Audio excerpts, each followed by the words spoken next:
अलैकुम, मैं इमदाद सुमरो। आज पता चल जाएगा कि पाकिस्तान में इमरजेंसी लगनी है या मार्शल लॉ, वज़ीर आज़म रहते हैं या फिर चीफ जस्टिस ऑफ पाकिस्तान। आज एक बड़ा फैसला आने वाला है। उससे पहले एक बड़ा फैसला कर लिया गया कल रात को, और यह फैसला वफाकी काबीना ने किया। आज supreme court of Pakistan Khyber Pakhtunkhwa और पंजाब के इंतखाबात के हवाले से जो तहरीक इंसाफ की पिटीशन है उस पर उन्होंने जो फैसला महफूज किया था 3 रुकनी बेंच ने, वो सुनाना है। वक्त नहीं दिया गया था। हो सकता है कि थोड़ी देर के अंदर अंदर सुनाया जाए, हो सकता है कि शाम तक सुनाया जाए, और हो सकता है कि बीच में कोई जिरगा टाइप दोबारा कोशिश की जाए, क्योंकि सुप्रीम कोर्ट ऑफ पाकिस्तान के चीफ जस्टिस ने कल जब समाअत चल रही थी तो उसमें उन्होंने कहा था कि जी आप अभी भी वक्त है, सियासी कुव्वतें तहरीक इंसाफ को बिठा लें और वो जो कहते हैं उस पर अमल दरामद करवा लें, वरना हम फैसला करेंगे। हुकूमत ने कहा कि जी बिस्मिल्लाह आप फैसला कर लें, हम नहीं मानेंगे। बिलावल भुट्टो जरदारी साहब इस्लामाबाद में नहीं थे, लाड़काना में थे, और वहाँ से उन्होंने ललकारा है कि जी अगर ये फैसला 3 रुकनी बेंच का ये फैसला आया तो फैसला रद्दी की टोकरी में चला जाएगा, उसको कोई नहीं मानेगा। लार्जर बेंच बनाए, फुल कोर्ट या लार्जर बेंच।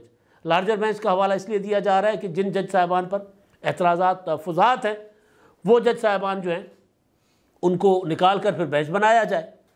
मैंने जो आगाज़ में बात की कि वज़ीर आज़म रहेंगे या चीफ जस्टिस, तो चीफ जस्टिस ऑफ पाकिस्तान को या पाकिस्तान की सुप्रीम जुडिशल जो काउंसिल है उसको 2 सीनियर मोस्ट जज साहिबान ने ख़त भी लिख दिया है। तो सूरत हाल हो गई है गंभीर, और पाकिस्तान में इस वक्त पार्लियामेंट और हुकूमत आमने सामने हो गए हैं। सदर मुमलिकत जो है वो पार्लियामेंट और हुकूमत नहीं बल्कि पार्लियामेंट और सुप्रीम कोर्ट आमने सामने। सदर मुमलिकत आरिफ अलवी साहब ने जो इमरान खान साहब के कारकुन के तौर पर एक्ट कर रहे हैं उनको भी एक ख़त लिखने का फ़ैसला किया गया है। अब तक चला गया होगा, रात फैसला हुआ था हंगामी काबीना के हंगामी इजलास में। सारे मामला हैं, और आज का दिन क्योंकि फिर वही पाकिस्तान का आइन दस्तक दे रहा था जहाँ वहाँ पर दस्तक दे रहा है पिछले 44 साल से जुल्फ़िकार अली भुट्टो शहीद का खून नाहक, जिनको कत्ल कर दिया गया था एक अदालती फैसले के ज़रिए। आज उनकी बरसी है। आज बड़े बड़े जुल्फ़िकार अली भुट्टो शहीद के नवासे को कहते हैं कि जी आप अपने नाना के आइन पर चलें, तो वो लोग कह रहे हैं ये बात अपना बिलावल भुट्टो जरदारी को, जो हर आमिर का साथ देते हैं, जो आइन को सिर्फ अपने इक़्तिदार तक पहुंचने का ज़रिया समझते हैं या और फिर इक़्तिदार में आकर आइन को तहवाला करते हैं, सूबों के हुकूक छीन लेते हैं। यानी इमरान खान साहब जिन्होंने कहा 18वीं तरमीम पाकिस्तान में मसाइल की बुनियाद है, ये आइन पाकिस्तान के मसाइल की बुनियाद है, ये जमहूरियत पाकिस्तान के मसाइल की बुनियाद है, यहाँ सदारती निज़ाम होना चाहिए। जमहूरियत में तो लोग ब्लैकमेल करते हैं। अगर उनकी पॉलिटिकल पार्टी भुट्टो शहीद के नवासे को ये कहे कि जी आपको आइन का नहीं पता, तो फिर मेरा ख्याल है उनको अपने दिमाग का इलाज करवाना चाहिए। आज अगर इस जो पाकिस्तान में जो मौजूद जो लीडरशिप है उसमें अगर आइन, कानून, सिविलियन सुपरमेसी, पार्लियामेंट के हवाले से, सूबाई खुद मुख्तारी के हवाले से, इंतहा पसंदी के हवाले से, दहशत गर्दी के हवाले से अगर कोई बंदा बात करता है तो उसका नाम बिलावल भुट्टो जरदारी है। वरना दोनों तरफ, मुस्लिम लीग नून हो या PTI हो, दोनों तरफ एक दूसरे की ज़ात के ऊपर कीचड़ फेंका जाता है। मरीम नवाज साहबा की तकरीर सुन लें, इमरान खान से शुरू होकर नवाज शरीफ पर ख़त्म होती है। नवाज शरीफ की तकरीर सुन लें, करप्शन से शुरू होकर, इल्ज़ामात लगाने से शुरू होकर मुझे कत्ल किया जाएगा तक ख़त्म हो जाती है। तो लिहाजा बिलावल भुट्टो जरदारी ने जो 2-3 रोज़ पहले तकरीर की थी पार्लियामेंट में, जिसके बाद वज़ीर आज़म साहब ने भी कल खड़े होकर तकरीर की, उन्होंने कहा कि जी हमें जो है वो कहा जाता है कि पार्लियामेंट में चोर अपना बैठे हुए हैं, जो जेलों से होकर आए वो बैठे हुए हैं। तो बिलावल भुट्टो ने उस तकरीर के ज़रिए ये बता दिया था कि वो भुट्टो का नवासा है। उसने बता दिया था कि वो बेनज़ीर भुट्टो शहीद का बेटा है। लिहाजा क्योंकि आज भुट्टो शहीद की बरसी है और भुट्टो शहीद का रेफरेंस अभी तक सुप्रीम कोर्ट ऑफ पाकिस्तान में पड़ा हुआ है, उन जज साहिबान के पास पड़ा हुआ है, जो जज साहिबान कह रहे हैं कि जी हमें आइन ने दस्तक दी, लिहाजा हमने फैसला करना है। फिर वो किसी फरीक को सुनते नहीं हैं। कल जो कुछ हुआ सुप्रीम कोर्ट ऑफ पाकिस्तान में, फरीकैन को नहीं सुना गया, पीपल्स पार्टी के वकील को नहीं सुना गया, मुस्लिम लीग नून के वकील को नहीं सुना गया, जो सियासी पार्टियां जिनको अदालत ये कह रही है कि आपस में बैठ के मसला हल करें, लेकिन जब अदालत फैसला देने से पहले उन फरीकैन को नहीं सुन रही। तो इसलिए बिलावल भुट्टो जरदारी साहब ने लाड़काना में खड़े होकर कहा कि अगर 3 रुकनी बेंच फैसला करेगा और अगर फुल कोर्ट नहीं बनाया जाता या लार्जर बेंच नहीं बनाया जाता तो फिर हो सकता है कि इस मुल्क में इमरजेंसी लगे या मार्शल लॉ लगे। सूरत हाल बहुत गंभीर हो चुकी है, क्योंकि सियासी मामले में अदालत ने पढ़ के मामला ज़्यादा गंभीर कर लिया। मैं रोज़ाना बात कर रहा हूँ इस बात पे कि बहरान मजीद संगीन होगा। अब आज जो सूरत हाल बनी है, कल जो इजलास हुआ वफाकी काबीना का इमरजेंसी इजलास, वो इजलास किस नुक्ते पर हुआ था? वो इजलास इस नुक्ते पर हुआ था कि एक 2 रुकनी बेंच ने, सुप्रीम कोर्ट के 3 रुकनी बेंच ने 2-1 की अक्सरियत से फैसला दिया था कि जब तक पाकिस्तान की पार्लियामेंट के बनाए हुए कानून, बल्कि फैसला तो 15 का था, पहले का था, 15 मार्च का था, लेकिन वो बाद में जारी हुआ तो उसमें मेरा ख्याल है कुछ चीज़ें एडिशन कर ली गई होंगी कि जब तक अमल दराम अपना, जब तक ये जो कानून बना है अपना चीफ जस्टिस साहब के सुओ मोटो अख्तियारात के ऊपर और चीफ जस्टिस के जो बेंच बनाने का अख्तियार है, जो कानून बना लिया गया कि जनाब अब ये अख्तियार जो है चीफ जस्टिस अकेले अख्तियार इस्तेमाल नहीं कर सकेंगे, चीफ जस्टिस और 2 सीनियर मोस्ट जज साहबान की एक 3 रुकनी कमेटी होगी, वो डिसाइड करेगी। अगर चीफ जस्टिस को लगता है कि किसी मुद्दे पर सुओ मोटो नोटिस लेना चाहिए तो वो कमेटी डिसाइड करेगी कि सुओ मोटो बनता है या नहीं बनता। वो कमेटी डिसाइड करेगी कि बेंच में कौन कौन से जज साहबान बैठेंगे।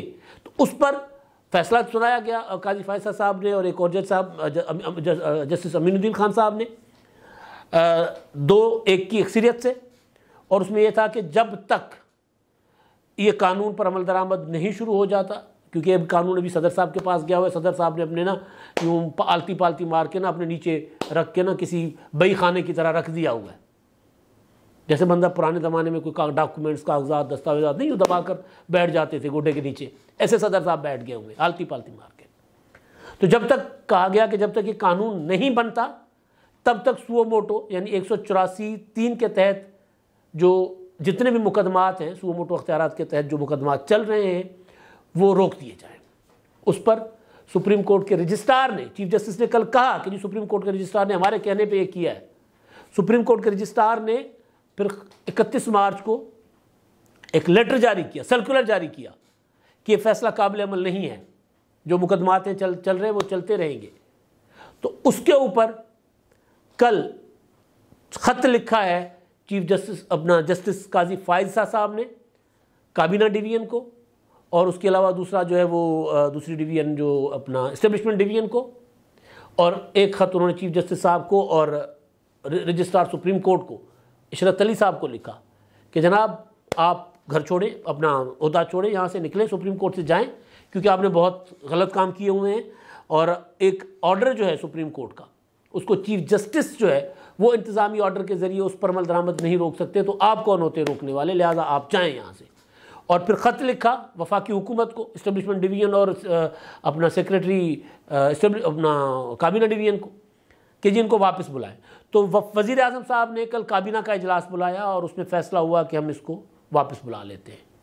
उनको हटा दिया गया, सुप्रीम कोर्ट के रजिस्ट्रार को वफाकी हुकूमत ने फ़ैसला कर लिया वापस बुलाने का। मैंने ज़रा खंगाला कि जी ये तो वज़ीर आज़म साहब वैसे ही फ़ैसला कर सकते थे, इसमें हंगामी इजलास बुलाने की ज़रूरत क्या थी? तो उसमें जो कानूनी नुक्ता आया वो ये कि अगर वज़ीर आज़म साहब बतौर वज़ीर आज़म ये ऑर्डर कर देते तो सुप्रीम कोर्ट उसके ऊपर स्टे दे देती, मगर ये क्योंकि काबीना का फैसला है और काबीना के फैसले के ऊपर सुप्रीम कोर्ट ने स्टे देने से पहले सुप्रीम कोर्ट को सोचना पड़ेगा। और अगर सुप्रीम कोर्ट इस फैसले पर अपना चीफ जस्टिस साहब अगर इसको स्टे कर देंगे, रोक लेंगे रजिस्ट्रार को, तो फिर वो जो लड़ाई जिस तरफ अब हुकूमत लेकर जाना चाह रही है, लड़ाई उस तरफ जाएगी। अब हुकूमत जो लेकर जाना चाह रही है लड़ाई को, चीफ जस्टिस ऑफ पाकिस्तान के खिलाफ रेफरेंस दायर करना, जो राणा सनाउल्लाह साहब ने इजहार इसका कर लिया हुआ है कि अब रेफरेंस आएगा या चीफ जस्टिस हैं और 2 और सीनियर मोस्ट नहीं 2 और जज साहबान जो बेंच का हिस्सा थे उनके खिलाफ। तो ये काबीना ने फैसला किया। काबीना ने एक और फैसला किया कि सदर मुमलिकत को ख़त लिखा जाएगा कि वो जो कानून बना है प्रैक्टिस एंड प्रोसीजर का, उस कानून के ऊपर वो जो आपने रख दिया ना अपने दबा के अपने गोडे के नीचे, तो वो फ़ौरन आप वापस भेज दें। ख़त लिखा जाएगा। सदर के पास मैक्सिमम अख्तियार है कि उसको रिजेक्ट कर देंगे। अगर सदर रिजेक्ट कर लेंगे तो वफाकी हुकूमत अगले दिन ही जॉइंट सेशन बुलाकर और वो कानून को दोबारा मंजूर करवा लेगी और उसके बाद वो नाफिज़ुल अमल हो जाएगा। एक और ये चीज़, तो इसमें अगर सदर साहब रुकावट डालेंगे तो सदर साहब को मज़ीद गंदा करने की कोशिश की जाएगी, गंदा किया जाएगा। एक ये मामला हुआ है कल। ये दो बड़े फैसले हैं। जो पहले वाला फैसला है ज़्यादा बड़ा है, उसके साथ एक और डेवलपमेंट हो गई। वो डेवलपमेंट ये हो गई है कि जनाब जो काजी फ़ाइज़ ईसा साहब हैं, उन्होंने एक और ख़त लिख मारा है। और ये उन्होंने ख़त लिखा है, उन्होंने अकेले ने नहीं लिखा, काजी फ़ाइज़ ईसा साहब और उनके बाद जो सीनियर मोस्ट जज हैं, क्योंकि काजी फ़ाइज़ ईसा साहब तो सितंबर में पाकिस्तान के बन जाएंगे चीफ जस्टिस, इसी का डर है। सारी उजलतें, सारी जल्दियाँ इसी वजह से हैं। जस्टिस तारिक मसूद साहब ने और काजी फ़ाइज़ ईसा साहब ने ख़त लिखा है पाकिस्तान के जो सुप्रीम जुडिशल काउंसिल है उनके तमाम अरकान को, जिसमें चीफ जस्टिस साहब हैं उमर अता बंदयाल साहब, चीफ जस्टिस अहमद अली शेख साहब हैं सिंध वाले चीफ जस्टिस जो हैं, उसके अलावा अमीर भट्टी साहब जो पंजाब के चीफ जस्टिस हैं। इनको इन्होंने ख़त मुखातिब करके ख़त लिखा है और उसमें उन्होंने कहा है कि जनाब एक हमारे मोहतरम काबिल एहतराम जज जस्टिस मज़ार अली अकबर नकवी साहब, उनके ख़िलाफ़ एक इल्ज़ामात आए हुए हैं, रेफरेंसेस आए हुए हैं। उनके लिए जो काउंसिल है अभी तक मुतहरिक नहीं की गई, तो फ़ौरन काउंसिल बुलाई जाए। और उसके लिए वो ज़रूरी ये समझ रहे हैं कि जनाब जज साहब के दामन पे धब्बा है, तो बेहतर होगा कि उसका कोई फ़ैसला हो जाए, ताकि अगर इल्ज़ाम गलत है तो फ़ैसला हो जाए, अगर इल्ज़ाम ठीक है तो भी फ़ैसला हो जाए। यानी सुप्रीम कोर्ट के दामन पे भी धब्बा है और जज साहब के दामन पे भी धब्बा है, तो दोनों धब्बे धोने हैं, तो फ़ौरन बुलाया जाए। अब ये वो लेटर जो है, ज़ाहिर है सीनियर मोस्ट जज हैं काजी फ़ाइज़ साहब और सरदार तारिक साहब, ये पहले भी बेंचेस की तश्कील के मामले पर और ख़ास तौर पर 3 जो हम ख्याल जज साहबान कहे जाते हैं, उनको एक ही बेंच में जो है वो हर एक तरह के फ़ैसले, सियासी फ़ैसले या ख़ास तौर पर जो इमरान खान की सियासत से मुतल्लिका फ़ैसले हैं, आर्टिकल 63A से लेकर और अब तक जो चल रहा है मामला, तो वही बैठते हैं बेंचेस में। तो इनके मुतल्लिक भी वो ख़त लिख चुके हुए पहले चीफ जस्टिस साहब को कि जनाब ये क्या तरीका है, हम सीनियर मोस्ट जज साहबान हैं, हमें तो आप किसी बेंच में लेते नहीं हैं, तो ये एक तरह का बेंच क्यों बनाया जा रहा है। 2-3 बार ख़त लिख चुके हैं और उमूर पर भी ख़त लिख चुके हैं चीफ जस्टिस साहब को। और यहाँ तक कि जो जजेस की एलिवेशन का मामला था हाई कोर्ट से सुप्रीम कोर्ट में, जो Sindh high court, Punjab Lahore high court और पेशावर हाई कोर्ट से जो जज साहिबान के एलिवेशन का मामला था, तरक्की देकर जो सुप्रीम कोर्ट में लाए जाने का था, तो उस वक्त भी इन जज साहिबान ने जो कंडक्ट था चीफ जस्टिस साहब का, उसके ऊपर सवाल उठाया था। उन्होंने ख़त लिखा था कि चीफ जस्टिस साहब जो है वो सीनियर मोस्ट जज साहिबान जो हैं उनको नज़रअंदाज करके जूनियर जज साहिबान को ऊपर लेकर आ रहे हैं। अब जो सुप्रीम कोर्ट में जो चल रहा है, तो नज़र आ रहा है कि ये जिसको सईद चौधरी साहब कहते हैं कि जी अपना कोर्ट पैकिंग का कोई वो टर्म देते हैं कोई, तो वो इन्होंने नज़र आ रहा है कि वो किया था कि अपने सारे के सारे हम ख्याल जज साहिबान हों, तो वो ख़त भी लिखते रहे। लेकिन ये वाला जो ख़त है, ये वाला ख़त रास्ता खोलेगा हुकूमत के लिए। मैं काजी फ़ाइज़ साहब की तरफ नहीं बात कर रहा। काजी फ़ाइज़ साहब और जस्टिस सरदार तारिक मसूद साहब तो बड़े अरसे से सुप्रीम कोर्ट के अपने जो चीफ जस्टिस हैं या दूसरे जज साहबान हैं, उनके मुतालिक अदालत के अंदर और अदालत के बाहर ख़तो किताबत के ज़रिए जो आइनी दायरा कार है उनका, उनके अंदर बात करते रहे। लेकिन हुकूमत के लिए जो काजी फ़ाइज़ साहब और जस्टिस सरदार मसूद साहब ने ख़त लिखा है, तारिक मसूद साहब ने, ये ख़त चीफ जस्टिस के, अगर इसके ऊपर अमल दरामद नहीं होता, फ़र्ज़ कर लेते हैं कि चीफ जस्टिस साहब इसको नज़रअंदाज कर देते हैं, उन्होंने एक इशारा किया, वाज़ेह ऐलान कर दिया था कि जी मज़ार अली अकबर नकवी को बेंच से ना हटाकर मैंने खामोश पैगाम दिया है। फिर उन्होंने कल भी इस तरह की एक बात की। फिर वज़ीर आज़म साहब ने कहा पार्लियामेंट में खड़े होकर के जी ये पैगाम आप किसको दे रहे हैं, पार्लियामेंट को पैगाम दे रहे हैं। एक जज साहब जिनके ऊपर एक इल्ज़ाम है, जिनकी ऑडियो आई है, आप तहकीकात करवा के दूध का दूध पानी का पानी कर दें, खामोश पैगाम क्यों दे रहे हैं। हुकूमत तो पहले ही जस्टिस मज़ार अली अकबर नकवी साहब के मामले पर बड़ी वो हुई है, अपना एक्टिव हुई है। अब अगर इस जो चिट्ठी ये लिखी है काजी फ़ाइज़ साहब और जस्टिस काजी फ़ाइज़ साहब और जस्टिस सरदार तारिक मसूद साहब ने, इसके ऊपर अगर अमल दरामद नहीं होता तो हुकूमत चीफ जस्टिस ऑफ पाकिस्तान के ख़िलाफ़ रेफरेंस भेजेगी। कल आपने सुना होगा कि फवाद चौधरी कह रहे थे कि अगर चीफ जस्टिस के खिलाफ रेफरेंस आएगा तो सदर साहब अपना माइंड अप्लाई करेंगे।